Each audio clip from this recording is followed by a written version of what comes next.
ever get that feeling. Like you really want to grasp history, get how we went from there to here.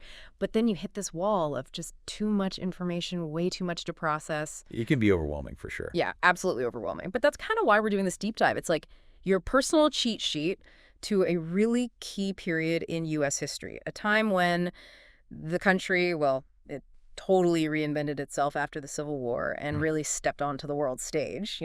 We're zeroing in on the time from the Civil War's end up to the early 1900s. Yeah. Huge changes, like at the core of what it meant to be American, at home and globally. It all got reshaped. And we've done the heavy lifting. We dug through tons of historical analysis, found the big stuff, those surprising links that get buried.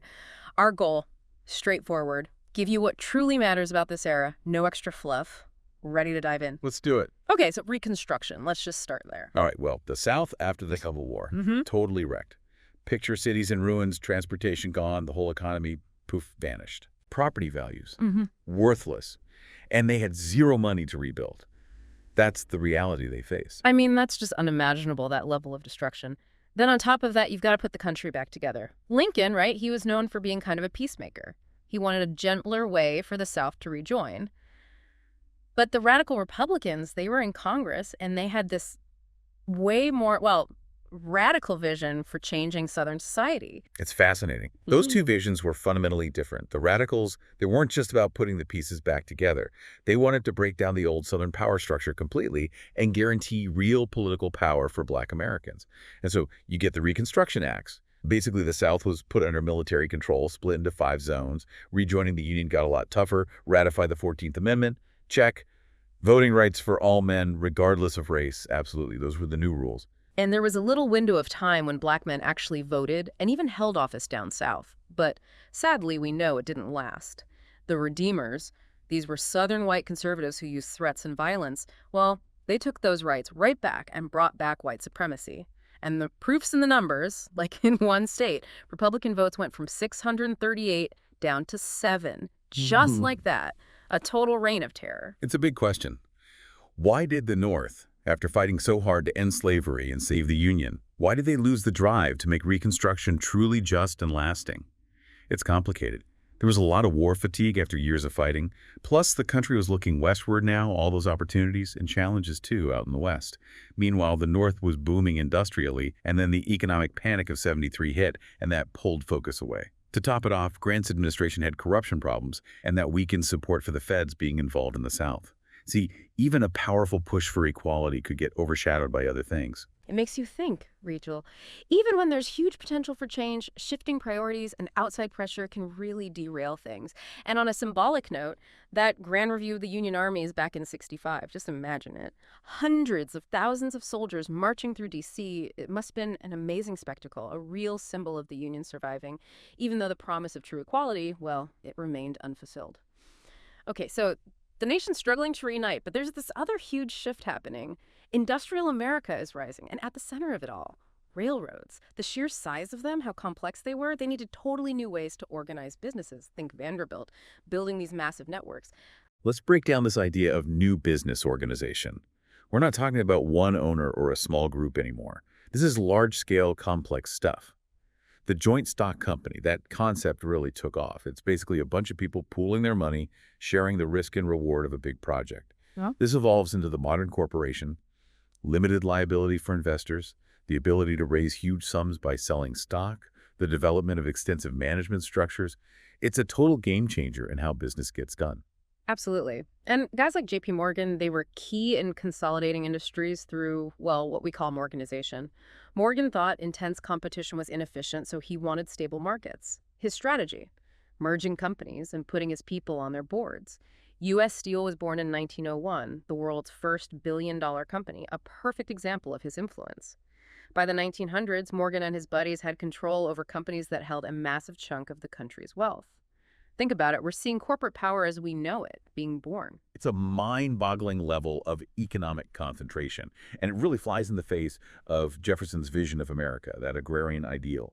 He saw a nation of independent farmers. But by 1890, a third of Americans were living in cities with over 8,000 people. That's a tenfold jump in just a century. Cities like Chicago and New York exploded in size. It makes you reconsider that romanticized view of the West, right? That it's all about individualism. Sure, that was part of it, but the West was also getting shaped by big organizations, centralization driven by mining, ranching. Even Frederick Jackson Turner, his famous frontier thesis, the idea that the frontier built American character, even that can be seen through this lens. Maybe it was a way to define what it meant to be American, even while industry and cities were changing the whole game. So internally, the U.S. is going through all this. But what about its place in the world? For most of the 1800s, the U.S. was pretty focused on its own stuff, right? Kind of isolationist. Yeah, exactly. John Quincy Adams, he had that famous warning about not going out in search of monsters to destroy. That summed up the feeling at the time. Stay out of those messy European power struggles. But even then, we see the beginnings of a more outward-looking foreign policy, particularly with the Monroe Doctrine. It basically said, hey, the Western Hemisphere, that's ours. So there's this tension. How do you project power without getting sucked into everyone else's problems? And that tension explodes with the Spanish-American War in 1898. Can you walk us through what led to that? Of course. Cuba was a powder keg. Spain was brutally putting down a rebellion, and it sparked outrage in the U.S. And yellow journalism, that sensationalized, exaggerated reporting, will have fueled the fire. Think stories designed to get your attention, sway opinion, sometimes with drama over accuracy. Then the USS Maine blew up in Havana Harbor. We still debate the exact cause, but it was a turning point. It ramped up anti-Spain feeling and pushed the U.S. closer to war. And the war itself was over quickly, decisive. Admiral Dewey destroyed the Spanish fleet in Manila Bay in the Philippines, and the U.S. rolled over Cuba. It was basically the end for Spain as a colonial power. Here's the key takeaway. That fast victory made the U.S. a major world player, instantly. Spain's out of the game, and the U.S. is holding Puerto Rico, Guam, and the big one, the Philippines. This triggered huge debates about imperialism back home. There are so many arguments against imperialism, right? Some people were worried about race and incorporating all these different people into the U.S. Labor leaders, guys like Samuel Gompers, worried about foreign workers taking jobs. And others just said taking over colonies goes against everything America stands for, liberty, self-government. It made the nation ask itself a tough question. Can you be a beacon of freedom and rule over people across the ocean who didn't ask for it? So there's this rise to world power, and then the early 1900s bring the Progressive Era. This was a big movement pushing for change all across American society. You saw reforms in cities with farmers. The populist movement comes to mind. William Jennings Bryan's fiery speeches. It was everywhere. There was this distrust of regular politics, seen as corrupt, inefficient, and people started believing that experts should be in charge, that they could govern more fairly and get things done. This is where you see stuff like the city manager system popping up. And Wisconsin, under Robert La Follette, became a testing ground for progressive ideas.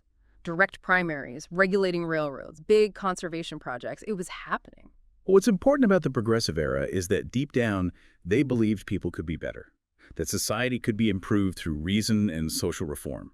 Progressives tackled child labor, the horrible working conditions women faced. But even they weren't all on the same page. Social issues like prohibition that caused real splits showed how urban and rural reformers had different priorities. And then you've got Theodore Roosevelt, this larger-than-life guy who embodied that progressive spirit, his own struggles, his crazy determination. It fueled his energetic style as president. Absolutely. Roosevelt brought a whole new level of energy and action to the presidency. His stewardship theory, the idea that he could do anything the Constitution didn't specifically forbid, well, that expanded the power of the president big time. His work on conservation, setting up national parks, protecting nature, that's a perfect example of the progressive idea of managing resources for the good of everyone. The 1912 election really highlighted the different ideas within the progressive movement. Roosevelt's new nationalism, he wanted a strong federal government to regulate big business. But Woodrow Wilson's new freedom was all about breaking up big companies and increasing competition. They were two very different ways of tackling the issues brought on by industrialization. It was a fundamental debate about the government's role in the economy. Regulate or bust trusts. Two different approaches, both aiming for a fairer system. And now, with all these big changes happening at home and America getting more involved globally, well, you have the stage set for World War I. Can you give us a quick rundown of what caused this huge global conflict? World War I's causes. They were messy, tied up with European history. Germany unified, and the balance of power shifted. There was fierce competition for colonies and resources worldwide. Plus, this complex web of military alliances, the Triple Entente, the Triple Alliance, was a recipe for disaster. One small spark could blow the whole thing up. And the U.S. at first, they were neutral. What changed American minds and got us into the war? German U-boats, their unrestricted submarine warfare, that was huge. They sank American ships, killed Americans. Then there was the Zimmermann telegram, a secret message where Germany tried to get Mexico to join them against the U.S. That really angered people and created support for going to war. President Wilson, he framed it all in idealistic terms. He said we were fighting to make the world safe for democracy. It's interesting to think about that progressive idea, the moral equivalent of war, channeling that wartime energy, unity, purpose into social reform during peacetime. Did that play into how World War I was talked about and how people mobilized? That's a good connection. Progressives knew how much power there was in coming together for war, and they hoped to use that same spirit to make society better when there was peace. But actually putting national self-determination into practice after the war in all those different, often clashing regions, it turned out to be a massive headache. And even though President Wilson really pushed for the League of Nations to stop future wars, the U.S. ended up rejecting it. It was like going back to isolationism after the war. There was a lot of disillusionment. Yeah, there was. The war had cost so much, lives lost, economic chaos. A lot of Americans felt like they had been dragged into a European mess they should have avoided. They wanted to focus on their own problems. But that whole return to normalcy thing in the 1920s, it wasn't really normal or stable, was it? The Roaring Twenties were a period of huge social and cultural change. True. The economic policies of Andrew Mellon, he was Treasury Secretary, led to a big economic boom. GNP was growing strong, and they really cut the national debt. But beyond the numbers, you saw a new national culture emerge. It was driven by mass media, radio, affordable cars, movies, a consumer culture fueled by credit. It was everywhere. And American music just exploded with creativity. Jazz, blues, early country music, what we now call the Great American Songbook. It was a wild, exciting time for the arts. And you see the rise of celebrity culture. Big sports stars and huge events like Charles Lindbergh flying solo across the Atlantic. It captured the imagination, created these shared experiences. President Coolidge, he was pretty conservative, and that seemed to fit the mood of prosperity. But under the surface, there were problems brewing, economic imbalances, speculative bubbles. And those problems, well, they lead straight to the Great Depression, a devastating collapse. Economists still argue about exactly what caused it, but its impact on America was undeniable. It was brutal. Absolutely. The underconsumption theory, it basically says the problem was how wealth was distributed. A big chunk of people didn't have the money to buy the stuff being produced. Then you have speculative bubbles, issues with international trade, they all contributed.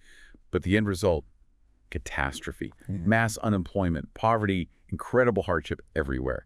President Hoover, his initial response was to be hands-off, limited government, but it was just not enough to handle a crisis of that magnitude. And then FDR comes in, gives that famous inaugural address with the line, "The only thing we have to fear is fear itself." The New Deal was a huge expansion of the federal government's role in the economy and in people's lives. The scale and ambition of the New Deal, that's what you need to grasp. The National Industrial Recovery Act, or NIRA, aimed to control competition and set fair labor standards. It was way too complicated, though, and got struck down by the Supreme Court. But other programs, the Agricultural Adjustment Act, the Civilian Conservation Corps, the Tennessee Valley Authority, and of course Social Security, these had a deep and lasting impact, reshaping the relationship between people and their government. They also faced major pushback, like when FDR tried to pack the Supreme Court with his own appointees. That was controversial. So the New Deal brought massive changes, but it was World War II that ultimately pulled the U.S. out of the Depression. But even with fascism on the rise, there was still a lot of isolationism in the country. Right. Even with those totalitarian regimes in Europe and Asia, a lot of Americans still didn't want to get involved in another world war. But the Lend-Lease Act in '41, that was a big step. It meant increased support for the Allies. Then Pearl Harbor, the surprise attack by Japan in December '41, that changed everything. That's when the U.S. officially entered the war. The fighting, both in the Pacific and Europe, was a long, brutal slog. There were key moments like the Coral Sea and Midway battles in the Pacific, the D-Day landings in Normandy. And as the Allies were winning, the leaders even started thinking about who'd reach Berlin first. It shows how tensions were already growing among them. Churchill, he was especially worried about the Soviets becoming too powerful in post-war Europe. The Yalta Conference in early '45, they divided Germany into zones controlled by the Allies. But the ideological differences, the geopolitical tensions with the Soviets, they were already simmering. The U.S. economy, though, was booming because of wartime production, And can you imagine coming back from a devastated Europe and seeing the New York skyline almost untouched? That must have been a powerful image for those soldiers. And that brings us to the post-war world. President Truman, he had a tough time with domestic policy. Republicans were pushing back against his attempts to expand the New Deal, but it's Eisenhower's farewell address in '61 that really stands out. His warnings about the military-industrial complex and the dangers of a technocratic elite, it's pretty insightful. What makes Eisenhower's warning so powerful is that it came from him, a five-star general who led the Allies in Europe.